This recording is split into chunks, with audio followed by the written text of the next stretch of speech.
Na mimi naitwa Jackson Gilbert, ni mwanahabari, ni mtafiti ambaye pia ninatakiwa kujua namna ambavyo vyombo vya habari vinaendeshwa na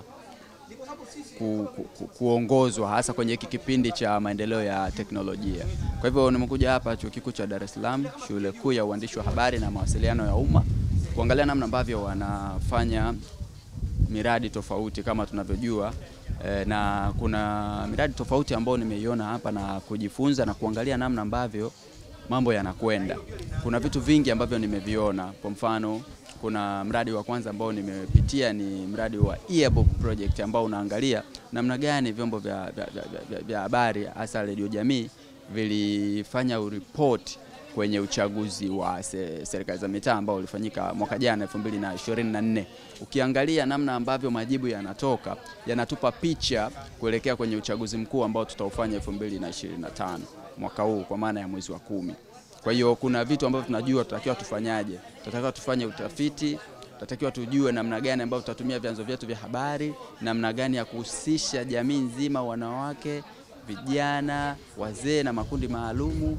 Ni vitu gani ambavyo tunatakiwa kuzingatia katika kuhakikisha tunafanya kazi nzuri kama vyombo vya habari ili kuleta mabadiliko ama kuleta tija sahihi ambayo inatarajiwa kutoka kwenye vyombo vyetu hivi vya habari. Lakini pia kuna mradi wa kuwapa wanafunzi nafasi ya kwenda nje kupata maarifa na kusoma zaidi. Wapo wengine ambao wanaenda kusoma shahada ya uzamili, wengine wanaenda kwenye program za muda mfupi kwa maana exchange program. Hivi vitu ukikaa ndani mwenyewe ukajifungia huwezi kuvijua, lakini fursa zipo na watu wanakwenda, na kiukweli ukiangalia wale ambao wamekwenda huko ni watu ambao wamepata maarifa mengi. Hata ukiangalia wanavyorudi, walivyokuwa kule na sasa hivi, kuna vitu vikubwa ambavyo wameviboresha kwenye maisha yao. Wengine ni waandishi wa habari, tunaweza tukaona tija zao kwenye kazi zao wanazozifanya. Kwa hivyo ni vitu ambavyo kimsingi ukija hapa unapata maarifa makubwa.